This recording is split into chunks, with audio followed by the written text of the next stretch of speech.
Assalamualaikum warahmatullahi wabarakatuh. Halo.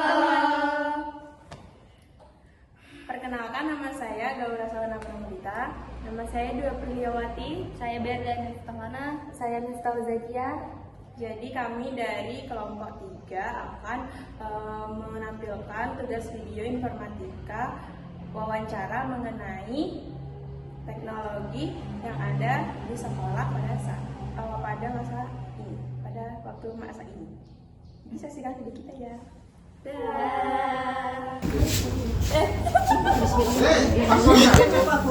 Oke, halo guys. Jadi langsung saja kita mulai wawancaranya. Jadi di sebelah kita sudah ada Miss Ermi Sebekti, ya kan Miss, benar?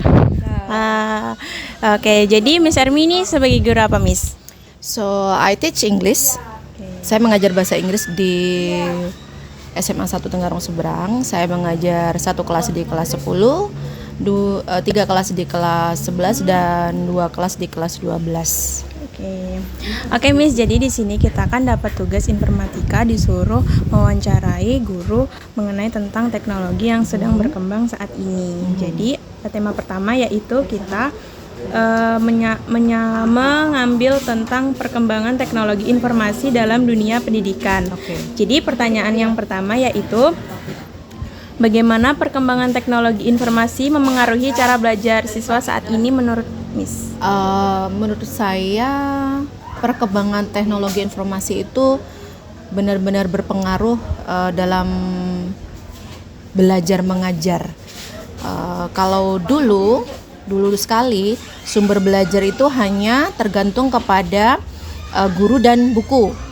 Tetapi sekarang di mana-mana pun di semua tempat anak bisa belajar, bukan hanya dari satu sumber atau 2 sumber, tetapi dari banyak sekali sumber yang bisa digunakan. Jadi kalau dikatakan seberapa besar pengaruh teknologi dan informasi di dalam belajar dan mengajar, of course ada banyak sekali pengaruh yang besar di dalam proses belajar dan mengajar kita. Karena sekarang semuanya serba digital. Iya, sekarang semuanya serba digital. Jadi kalau misalnya anak rajin, itu dia bisa mencari sumber-sumber tersendiri, baik apakah itu dari internet, ataukah dari jurnal-jurnal yang di-download, atau bisa juga mungkin secara virtual, mungkin dari temannya, atau dia punya dosen atau guru di tempat lain. Jadi dia bisa berkomunikasi dengan mereka-mereka ini melalui kecanggihan teknologi dan informasi. Oke, next. Menurut Miss, apa saja tantangan yang dihadapin guru-guru dalam menerapkan teknologi informasi di kelas gitu? Tantangan terbesar guru kalau menurut saya di dalam kelas adalah bagaimana sebenarnya kita itu menggunakan teknologi dan informasi tersebut untuk mempresentasikannya kepada siswa, bagaimana membuat pembelajaran tersebut lebih menarik sebenarnya. Karena jujur saja saya sebagai guru yang tidak terlalu up to date gitu ya, karena saya merasa tertinggal jauh dengan rekan-rekan saya yang lebih muda. Jadi saya perlu, it takes time for me to learn something new. Jadi saya perlu belajar sesuatu yang baru lagi. Jadi tantangan terbesarnya bagi saya pribadi adalah bagaimana saya harus mengolah informasi, mengolah pembelajaran tersebut, kemudian menuangkannya dalam bentuk digital, dan kemudian mentransfernya kembali kepada anak-anak. Nah, itu yang menurut saya adalah tantangan yang terberat bagi saya, karena saya harus memilah dan memilih apa yang cocok, yang harus diberikan kepada siswa. Karena pada dasarnya tuh zaman sekarang anak-anak pada bosan gitu ya, Miss. Yep. Gampang bosan sama pelajaran. Jadi bosan dengan sesuatu. Kalau belajar hanya dengan omongan saja, ya seperti itulah, apa yang terjadi di kelas. Tapi mungkin untuk ada beberapa misalnya minimal menggunakan slide, misalnya seperti slide presentasi, di mana di situ ada gambar-gambar yang bisa digunakan. Mungkin itu akan lebih mempermudah. Cuma kadang-kadang kalau slide presentasinya yang seperti itu saja, yang hanya dari PowerPoint, kemudian kita tidak memodifikasinya dengan aplikasi-aplikasi tertentu, juga sepertinya kok monoton gitu. Jadi saya harus bertanya kepada junior-junior saya yang familiar dengan Canva, supaya saya mungkin mencari slide presentasi yang yang bisa mewakili dengan banyak warna itu untuk menyampaikan mata pelajaran yang disajikan. Menurut Nis, penggunaan teknologi bisa mengurangi interaksi sosial di lingkungan sekolah nggak sih? Ya, of course. Penggunaan teknologi dan informasi itu sekarang seperti dua sisi mata uang. Dua sisinya, satu sisi merugikan, satu sisi lagi menguntungkan bagi kita. Penggunaan teknologi informasi bisa mendekatkan yang jauh, menjauhkan yang dekat. Nah, kalau sekarang memang enak sekali kita berkomunikasi dengan orang. Kita misalnya contoh lah, kita misalnya kalau kita misalnya mau technical meeting untuk lomba, kita nggak perlu jauh-jauh, misalnya lombanya ke Samarinda, kita nggak perlu jauh-jauh ke Samarinda, cukup pakai teknologi Zoom saja sudah ada. Cuma kadang-kadang kalau kita ini sudah sibuk dengan HP kita nih, yang kita tidak peduli dengan kanan kiri kita. Nah, itu pun bukan hanya terjadi di sekolah, sepertinya itu pun terjadi di rumah gitu loh. Kalau aturan-aturan tertentu tidak ditegakkan di rumah, misalnya jam makan malam, jam belajar dan semacamnya, kalau tidak ada teguran dari orang tua, berapa banyak yang berkomunikasi masih dengan orang tua, ya toh? Nah, seperti itu. Jadi kalau ditanya seberapa pengaruh atau apakah seberapa pengaruh teknologi dan informasi dalam interaksi, tentu saja ini sangat berpengaruh. Kalau zaman dulu semuanya itu lebih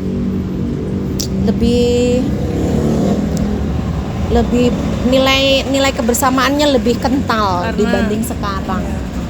Itu Karena kalau sekarang dulu sudah banyak HP. Kalau dulu ya, karena sekarang ini sudah masing-masing punya pengalihan sendiri-sendiri, punya distraksi sendiri-sendiri. Ya kalau zaman dulu kan, zaman belum banyak kendaraan kan, anak-anak sekolah tuh dari rumah jalan kaki gitu kan, bareng kayak gitu. Pulang juga bersama-sama. Kalau sekarang kan sudah masing-masing sudah ada kendaraan sendiri. Kemudian cuma kalau untuk janjian dulu kan, misalnya kalau kita mau janjian, ayo kita kesini jam segini ya. Kemudian kalau misalnya ada yang tiba-tiba berhalangan hadir karena sakit dan semacamnya kan, kalau sekarang kan gampang menghubunginya. Gengs, aku nggak bisa nih, aku sakit tiba-tiba begini. Kalau dulu ya bagaimana caranya kan? Kalau dulu ya, tapi ya memang itu namanya teknologi, perkembangan teknologi dan informasi itu memang ada keuntungan dan kerugiannya sendiri. Ada plus minus. Betul, ada plus minusnya. Oke. Selanjutnya, Nggak usah. Kamu nomor 5. Kamu nomor 5. Menurut Miss sendiri, bagaimana memastikan teknologi digunakan untuk menumbuhkan berpikir kritis, bukan hanya kecepatan informasi? bagaimana cara menumbuhkan critical thinking daripada hanya sekedar transfer informasi. Ya. Oke. Kalau sekarang itu ada yang namanya deep learning. Bagaimana kita sebagai guru itu menumbuhkan minat anak-anak untuk membaca, menumbuhkan minat untuk berpikir kritis. Tentu saja ada beberapa hal yang harus dilakukan oleh guru. Kalau menurut saya memang sekarang itu anak-anak itu untuk transfer ilmunya itu sebenarnya ya cepat ya untuk transfer pengetahuan itu ya. Tetapi kalau untuk transfer yang betul-betul membuat Anda berpikir kritis itu yang agak susah ya, agak dilematis gitu ya, agak susah untuk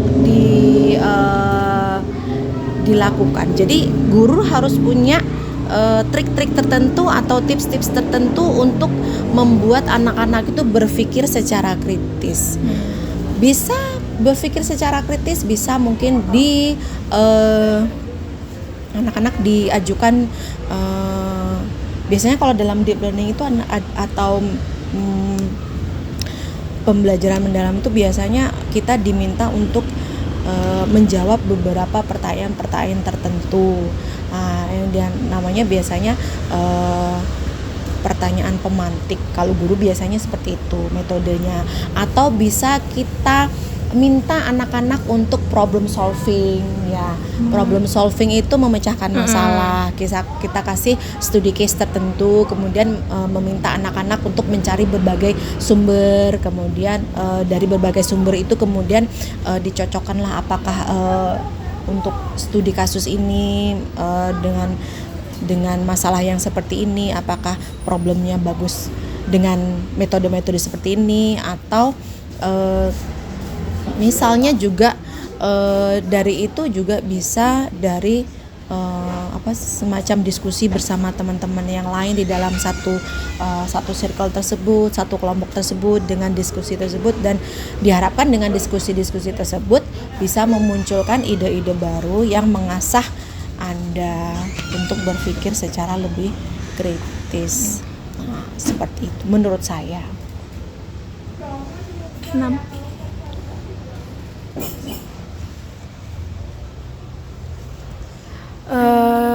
Gimana cara Miss memanfaatkan teknologi informasi dalam kegiatan belajar mengajar? Bagaimana cara saya memanfaatkan teknologi informasi dalam kegiatan belajar mengajar? Iya. Dulu sekali ya, sangat susah bagi saya untuk mencari ice breaking tertentu.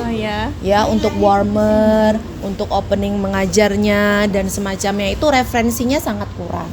Tetapi sekarang dengan adanya kemajuan informasi dan teknologi itu, kita hanya perlu cari sumber-sumbernya saja. Saya pernah bertanya seperti ini kepada seorang mentor saya ketika saya pelatihan di tahun 2016. Bagaimana sih Pak caranya supaya kita kreatif? It is very easy, katanya. Find it in YouTube, katanya. Cuma kamu tinggal searching aja di YouTube, itu banyak sekali di situ. Atau kemudian selain mencari di YouTube, sekarang mungkin ada platform-platform lain yang bisa kita gunakan. Misalnya game, ya, platform game. Kemudian misalnya platform mengajar lain seperti Padlet mungkin. Kemudian Canva juga bisa, Kahoot bisa juga. Kemudian kita bisa juga dapat ide-ide dari TikTok, dari Instagram, kemudian Pinterest, seperti itu. Nah, jadi ya kemudian kadang-kadang kita juga sebagai manusia biasa, kadang yang terlalu penuh dengan aktivitasnya tuh, kita perlu ide-ide yang fresh. Kadang kita lupa nih, kita mau ini apa ya? Kita tinggal hanya perlu searching. Jadi memang teknologi informasi yang sekarang ini yang ada itu memang banyak membantu guru untuk mencari ide-ide pembelajaran yang baru.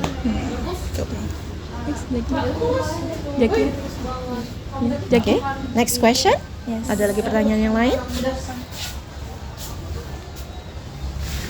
Apakah Miss Jadi kita mau lanjut ke tema yang kedua, yaitu moral peserta didik dalam era digital. Tema kedua, moral peserta didik dalam era digital. Oke. Jadi dari sekian pertanyaan dipilih-pilih. Oke, silahkan. Pertanyaan yang pertama, tema kedua. bagaimana era digital Jangan gugup. Bagaimana era digital memengaruhi perilaku dan karakter siswa? Oke. Jadi saya ini adalah guru jadul. Saya kelahiran tahun 80, yang saya ini generasi milenial. Yes. Generasi milenial itu melewati sudah beberapa tahap. Ada yang pernah waktu itu pernah menggunakan mesin ketik, iya. menggunakan disket, iya. Untuk menyimpan memori, ya, untuk menyimpan hasil pekerjaan kita menggunakan disket, iya. Kemudian menggunakan flash disk juga, iya.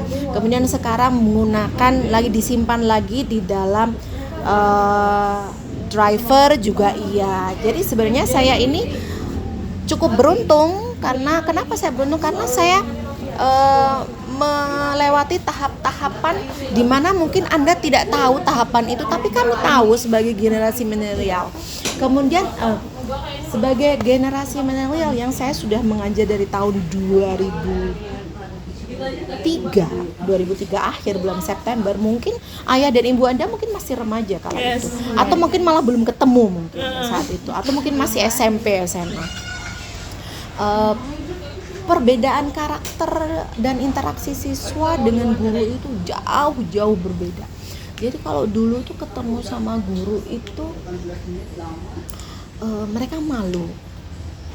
Kalau sekarang malu-maluin. Iya. Gitu. Maksudnya bukan apa ya, itu tapi hanya berlaku kepada orang-orang tertentu saja ya, tidak semuanya seperti itu. Kemudian kalau dulu itu kenakalan remaja itu kenakalan yang biasa saja gitu. Maksudnya tawuran ya tawuran, cuma tidak yang sampai ada begitu bullyingnya sampai membuat orang bunuh diri dan semacamnya, itu tidak ada.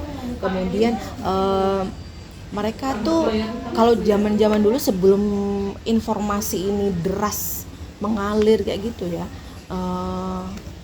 itu masih rasa hormat kepada guru itu masih. Kemudian mereka juga meskipun sebandel-bandelnya mereka masih mendengarkan guru.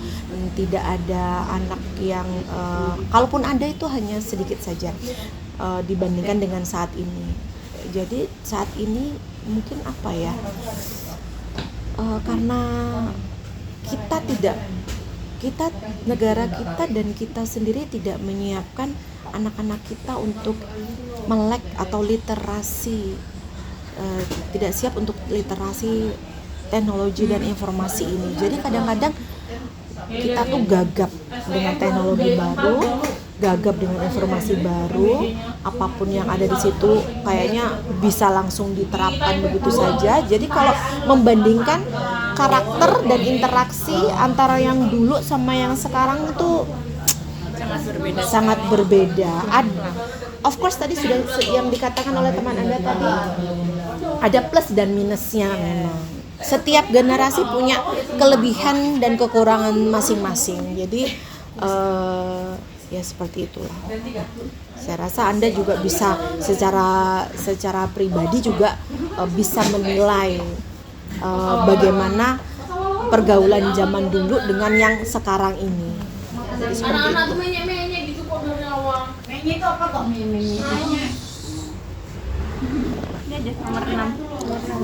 Nomor 6. Apakah hukuman terhadap pelanggaran etika digital efektif mengubah perilaku siswa, Miss? Apa hukuman terhadap pelanggaran etika digital efektif mengubah perilaku siswa? Hukuman terhadap pelanggaran etika digital tuh yang bagaimana? Hukuman yang seperti apa? Contohnya? Sampai mungkin orang tua memarahi anaknya atau anak-anak ada gara-gara sampai mungkin tawuran atau bertengkar sama temannya gara-gara misalnya dari nonton YouTube nih Miss, anak-anak jadi kayak ikut bullying gitu. Oh gitu. Jadi ya. Apakah hukumannya? Nah, sebenarnya untuk hukumannya itu terhadap pelanggaran etika digital itu apakah efektif atau tidak, itu sebenarnya itu kita perlu banyak hal yang dibicarakan di sini. Misalnya hukumannya apa untuk pelanggaran apa? Karena saya seperti ini. Contohnya adalah beberapa waktu saya membaca bahwa beberapa universitas top di Korea Selatan itu mencabut atau membatalkan pembuli-pembuli untuk masuk ke universitas tertentu karena ada jejak digital dari mereka membuli. Saya rasa itu bagus. Kan untuk diterapkan karena bagaimanapun juga sanksi sosial juga iya itu bagus. Jadi sebenarnya kita juga belum saya belum pernah melihat atau membaca hukuman-hukuman yang diterapkan untuk sanksi hukuman atau sanksi yang diterapkan untuk orang-orang yang melanggar etika digital tertentu, karena memang sepertinya sosialisasi untuk hukuman-hukuman tersebut kayaknya kurang ya. Saya sendiri pun tidak pernah tahu bagaimana hukuman tersebut, apakah hanya melanggar undang-undang ITE kemudian dipenjarakan dan semacamnya, karena kayaknya untuk hukumannya itu pun kita bias loh, kita belum begitu, batas-batasnya tuh kayaknya belum begitu jelas. Untuk pelanggaran ini harusnya hukumnya apa, untuk ini harusnya apa. Tapi saya salut angkat topi untuk Korea Selatan yang mau yang menetapkan bahwa anak-anak dengan jejak digital bullying yang parah, yang jejak digital yang gak bagus begitu ya, di-ban dari universitas, dan otomatis itu membuat mereka tidak bisa kuliah dan semacam. Jadi saya rasa memang harus ada hukuman untuk perbuatan yang melanggar hukum dan etika untuk penggunaan teknologi dan informasi. Jadi Indonesia sebaiknya kalau bisa menerapkan juga. Iya, sebaiknya seperti itu supaya tidak banyak lagi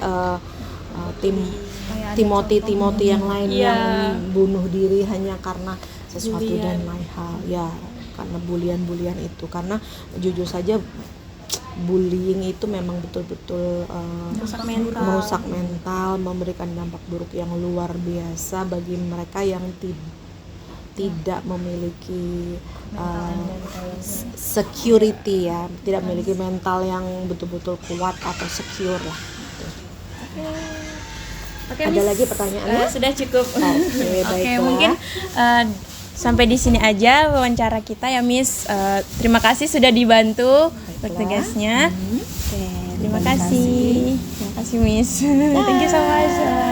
Sekian hasil wawancara dari kami ucapkan wassalamualaikum warahmatullahi wabarakatuh.